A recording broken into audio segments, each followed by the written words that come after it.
হুজুর যদি বিচার যদি করতে হয় তাইলে তো আমরা আপনাকে হত্যা করতে হবে। শাহ ওলিউল্লাহ মুহাদ্দিস দেহলভী রাহমাতুল্লাহ আলাইহি ডাক দিয়ে কই, জিন জাতি তোমরা শুনে নাও, তোমরা আমারে হত্যা করলে হত্যা করো গো, আমারে মেরে ফেললে মেরে ফেলো।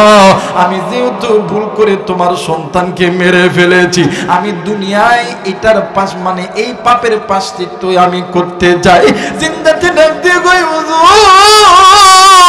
কেন আপনি দুনিয়ায় এই প্রায়শ্চিত্ত করতে চান বলেন না?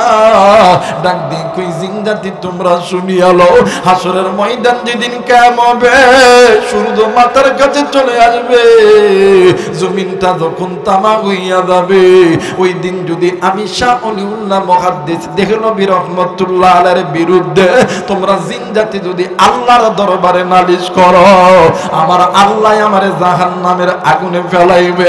আমি শাহ ওলিউল্লাহ মুহাদ্দিস দেহলভী, আমি ওই জাহান্নামের আগুন আমি সহ্য করতে পারবো না। আরে নওগাঁ জেলার যুবক বন্ধু, আরে কলিজার টুকরা যুবক, কোরআন নিয়ে নবী নিয়ে আনন্দ করলি, দেখেন আল্লাহ রাব্বুল আলামিন জিন্দেগির গুনাহ কেমন করে মাফ কইরা দেয়। বাদান রে, আমার আল্লাহ কোনোদিন চাই না বান্দাগুলো আমি আল্লাহর জাহান্নামে যায়। এ বাজান, এই জায়গায় ওলামা হযরত আছেন গো বাজান রে, নাম শুনছেন শাহ ওলিউল্লাহ মুহাদ্দিস দেহলভী রাহমাতুল্লাহ আলাইহি। এরে বন্ধু, শাহ ওলিউল্লাহ মুহাদ্দিস দেহলভী রাহমাতুল্লাহ আলাইহি এমন বড় একজন আল্লাহর ওলি, একদিন রাত্রি বেলা তাহাজ্জুদের নামাজের মধ্যে দাঁড়ায় গেছে। আরে বন্ধু, হঠাৎ করে ঘরের ভিতরে একটা শাহ ওলিউল্লাহ মুহাদ্দিস দেহলভী রাহমাতুল্লাহ আলাইহি নামাজ শেষ করার পর আল্লাহর বান্দা ওই সাপটাকে মেরে ফেলেছে। মেরে ফেলার পর আল্লাহর বান্দা নিয়মিত নামাজ আদায় করতে আসে। কয়েকদিন যখন অতীত হয়ে গেল রে, আল্লাহর বান্দা শাহ আব্দুল আজিজ মুহাদ্দিস দেহলভী রাহমাতুল্লাহ আলাইহি ও বাদান, শাহ ওলিউল্লাহ মুহাদ্দিস দেহলভী রাহমাতুল্লাহ আলাইহি একদিন রাত্রি বেলা দুইজন জিন আইসা উঠিয়া লইয়া ওই জিনের রাজ্যের মধ্যে চলে গেছে। এইবারে জিনদের ভিতরে হাজার হাজার জিন ডাক দিয়ে কই, হুজুর আপনি তো জামানার বড় একজন আলেম, বড় একজন শাইখুল হাদিস, হুজুর আমাদের এই জিন জাতির ভিতরে অনেক ছাত্র আছে যারা আপনার কাছে হাদিসের 10 পড়ে গো হুজুর। ও গো হুজুর, আপনার নিয়ে আসছি একটাই মাত্র কারণ হইল, আজ কয়েকদিন আগে আপনার একটা ছাত্র দুনিয়া থেকে চিরবিদায় হয়ে গেছে, ওই ছাত্র জানাজা করতে হবে। এইবার হুজুর ডাক দিয়ে কই, বাবা গো আমি জানাজা করব, কিন্তু আমার ওই ছাত্রটা কেমনে করে মারা গেল? আরে বন্ধু, শাহ ওলিউল্লাহ মুহাদ্দিস দেহলভী রাহমাতুল্লাহ আলাইহি ডাক দিয়ে কই, বাবা কেমনে মরল? জিনদের যে সর্দার ছিল, লিডার ছিল, জিনদের সেই বাচ্চা ছিল, ওই বাচ্চা ডাক দিয়ে কই, হুজুর এটা আমার সন্তান, আপনার ছাত্র। আপনি যখন মানব জাতিকে আপনি যখন হাদিসের দর্শ দেন, তখন আমার জিন জাতির কিছু মানুষরা আছে, তারা যাইয়া আপনার আশেপাশে আপনার ছাত্র হইয়া বসে। কিন্তু এই তো কয়েকদিন আগে আপনি যখন তাহাজ্জুদের নামাজে দাঁড়াইছেন, আমার সন্তান আপনার কাছে কোনো না কোনো এক কাজে গেছে, কিন্তু যাওয়ার পর আমার সন্তান সাপের সুরত লইয়া আপনার ঘরের ভিতরে প্রবেশ করছে, কিন্তু আপনি বুঝতে পারেন নাই, আপনি আমার সন্তানকে সাপ ভাবিয়া দুনিয়া থেকে চিরবিদায় করে দিয়েছেন। হুজুর ডাক দিয়ে কই, আল্লাহ ও মেরে মালিক রে, আমি শাহ ওলিউল্লাহ মুহাদ্দিস দেহলভী রাহমাতুল্লাহ আলাইহি এমন একটা গুনাহ করছি, আল্লাহ গো এই গুনাহ থেকে কেমন করিয়া বাঁচমু রে আল্লাহ। ডাক দিয়ে কই, জিন জাতি তোমরা শুনে নাও, আমরা তোমার সন্তানের জানাজা করব, কিন্তু তোমাদের কাছে বলতে চাই বলেন তো দেখি তোমাদের জিন জাতির আইন কি?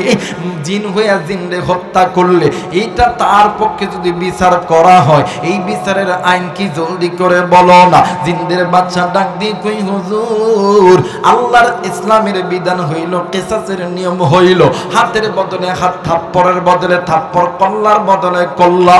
হুজুর যদি বিচার যদি করতে হয় তাইলে তো আমরা আপনাকে হত্যা করতে হবে। শাহ ওলিউল্লাহ মুহাদ্দিস দেহলভী রাহমাতুল্লাহ আলাইহি ডাক দিয়ে কই জিন জাতি তোমরা শুনে নাও, তোমরা আমারে হত্যা করলে হত্যা করো গো, আমারে মেরে ফেললে মেরে ফেলো। আমি যেহেতু ভুল করে তোমার সন্তানকে মেরে ফেলেছি, আমি দুনিয়ায় এটার পাশ মানে এই পাপের প্রায়শ্চিত্ত আমি করতে চাই। জিন জাতি ডাক দিয়ে কই হুজুর কেন আপনি দুনিয়ায় এই প্রায়শ্চিত্ত করতে চান বলেন না। ডাক দিয়ে কই জিন জাতি তোমরা শুনিয়া লও, হাসরের ময়দান যেদিন কায়েম হবে সূর্য মাথার কাছে চলে আসবে, জমিনটা যখন তামা হইয়া যাবে, ওই দিন যদি আমি শাহ ওলিউল্লাহ মুহাদ্দিস দেহলভী রাহমাতুল্লাহ আলাইহির বিরুদ্ধে তোমরা জিন জাতি যদি আল্লাহর দরবারে নালিশ করো, আমার আল্লাহ আমারে জাহান্নামের আগুনে ফেলাইবে। আমি শাহ ওলিউল্লাহ মুহাদ্দিস দেহলভী আমি ওই জাহান্নামের আগুন আমি সহ্য করতে পারবো না। আরে নওগাঁ জেলার যুবক বন্ধু, এরা কলিজার টুকরা যুবক, এরা কলিজার টুকরা মা, আজকে তুমি আমি গুনাহ করার পথে গুনাহ স্বীকার করি না, কিন্তু বাদান রে নবীর যুগে সাহাবায়ে কেরামরা তাবেঈরা তারা গুনাহ করার পরে গুনাহ থেকে বাঁচার জন্য তারা বারবার চেষ্টা করেছে। আল্লাহ রাব্বুল আলামিন ডাক দিয়ে বললেন পৃথিবীর মানুষ শুনে নাও, আমি আল্লাহ রাব্বুল আলামিন বলে দিলাম যারা তোমরা আমি নবীর কোরআন আমার নবী নিয়ে যারা আনন্দ করবা, তোমরা যদি ভুলেও গুনার মধ্যে চলে যাও, আমি আল্লাহ বলে দিলাম, আমার আল্লাহ রাব্বুল আলামিন বলেন ইয়া আইয়ুহাল্লাযীনা আমানু কু আনফুসাকুম ওয়া আহলিকুম নারা, তোমরা নিজেরা জাহান্নামের আগুন থেকে বাঁচার জন্য তোমরা নিজেরা জাহান্নামের আগুন থেকে বাঁচো। দ্বিতীয় নাম্বার আল্লাহ রাব্বুল আলামিন বলেন ইয়া আইয়ুহাল্লাযীনা আমানু তুবু ইলাল্লাহি তাওবাতান নাসুহা, ওই গুনাহ যদি তোমরা ভুলক্রমে হয়ে যায় আমি আল্লাহর কাছে তওবা করো, আমি আল্লাহর কাছে মাপ চাও, আমি আল্লাহর কাছে চাইতে দেরি হবে, আমি আল্লাহ তোমাদেরকে মাফ করতে দেরি করব না। একটু আওয়াজ করে বলেন সুবহানাল্লাহ। মুসলমান বাবাজি, এই দুনিয়া থাকার জায়গা নয়, কেউ এই দুনিয়ায় চিরদিন থাকবো না, এই দুনিয়া ছেড়ে আপনাকেও যেতে হবে, আমাকেও যেতে হবে। আরে কলিজার টুকরা যুবক, এরা যুবতী, তুমি কি মনে করছো তোমার মৃত্যু নাই নাই নাই নাই? আরে কলিজার টুকরা মুরব্বী, আপনি কি মনে করছেন আপনার মৃত্যু নাই? এই জায়গায় আপনি আমি যারাই আছি প্রত্যেকের পিছনে মালিকুল মউত দাঁড়ায় আছি। আল্লাহর হুকুম যখন হবে এই স্থান থেকে আপনি আমি হায়াত নিয়েও বাড়িতে যাইতে পারি, হায়াতে কেন রেখেও বাড়িতে যাইতে পারি। মৃত্যুর স্বাদ একদিন না একদিন সকলকেই ভোগ করতে হবে। একটা বার কি পিছনের দিকে স্মরণ হয় না? এই দুনিয়ার জমিনে আপনার আমার মা ছিল নেই, বাপ ছিল নাই, দাদা ছিল নাই, দাদি ছিল নাই, নানা নানি ছিল নাই। এই দুনিয়া ছেড়ে আপনাকেও যেতে হবে, আমাকেও যেতে হবে। তারা যেমন কইরা গেছি আপনাকে আমাকেও যেতে হবে, কিন্তু ওই কবরে যাওয়ার আগে গুনাহ থেকে বাঁচতে হবে, নবী নিয়ে কোরআন নিয়ে আনন্দ করতে হবে। আপনি আমি যদি নবী নিয়ে কোরআন নিয়ে আনন্দ কইরা কবরে যায়, উলামা হযরত এই জায়গায় আছে আল্লাহ তাআলা কবরটা জান্নাতের বাগান বানায় দিবে। আরে কলিজার টুকরা মুরব্বি, আজকে এই ময়দানে আসার সময় কোন মুরব্বি যেন মায়ের কবরের পাশ দিয়ে এসেছেন, জানি না কি যেন বাবার কবরের পাশ দিয়ে এসেছেন রে বাবা। ওই কবরস্থানের ভিতর থেকে কারদানি মা ডাক দিয়ে কই বাবা গো, এই কবরের খবর ভালো নয়। কারণ মা জানি ডাক দিয়ে কই বেটা রে, এই কবরের খবর ভালো নয়। এরে বেটা, আমি মায়ের কথা কি একটু মনে পড়ে না?